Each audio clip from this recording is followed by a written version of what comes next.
Hey everybody, Tim Gosnell here, and today I'm going to share with you my personal rules to help prevent wasteful spending. I got to apply it earlier this week when it was late at night. I was in bed and I remembered there was a camera lens I wanted to buy. So I hopped on over to the B&H photo app, I put the lens in my cart, but then I thought, hey, I wonder if there's anything else interesting in this store that I might want to buy too. So I started looking around and sure enough, I found a lot of stuff that I was interested in and I started loading them up in my cart. And before I knew it, I had over $1,000 worth of stuff that I wasn't planning on getting in my cart. But I stopped and I remembered my rules and I helped prevent this overspending. So I'm gonna share those rules with you today. So number one is I shop from a list. So when I go into a store or I go into a website with the intent to buy, I have a list and I try to stick to that list. If I see something that's not on my list that I am interested in, I put it on another list and I come back to it with number two, which is I give it a day. When I think of something new that I want to buy, that I'm interested in, I give it some time because I want to make sure that I really want it. I want to make sure that I really need it. I want to make sure that this is not an impulse decision and that this thing is going to get used. And this is my biggest heartbreaking thing about personal finance is just waste. When we buy something and it doesn't get used and it just sits around, or there was a cheaper option or there was a better option and we regret that purchase, and it's just totally wasted. By giving it some time and giving it some thought, then we're able to help prevent situations like that. So 2, I give it a day. 3, I try to practice what I call just-in-time buying.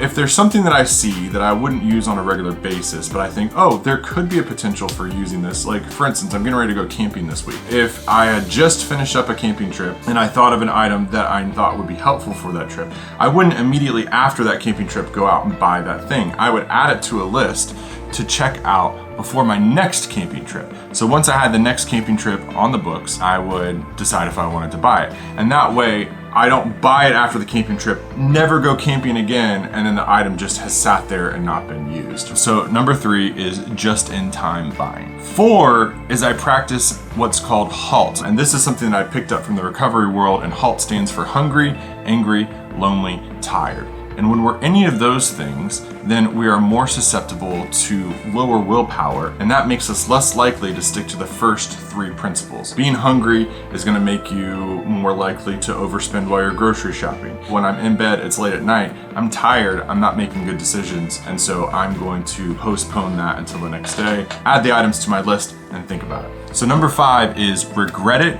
return it. So if I have bought something and maybe I just decided, hey, this is not a good fit, I return it. I find that there's a lot of people who buy something impulsively and then they realize they're not going to use it, or they bought it and then they were like, hey, this isn't what I thought it was going to be, but they still just hold on to it. And instead of getting rid of it right then and getting their money back, they hold on to it for 6 months, a year, 6 years, and then they get rid of it and they get, a fraction of what they paid for it. If you've made an impulse decision and you regretted it, or you bought something and it just wasn't quite what you thought it was and you don't think you're going to use it, return it. So be real intentional about that. Most places have fantastic return policies and will let you do that. Hopefully some of these will work for you in your personal finance journey of trying to stay on budget, save for your future, and to pay off debt. So anyway, thanks for checking this out. I'll see you next time.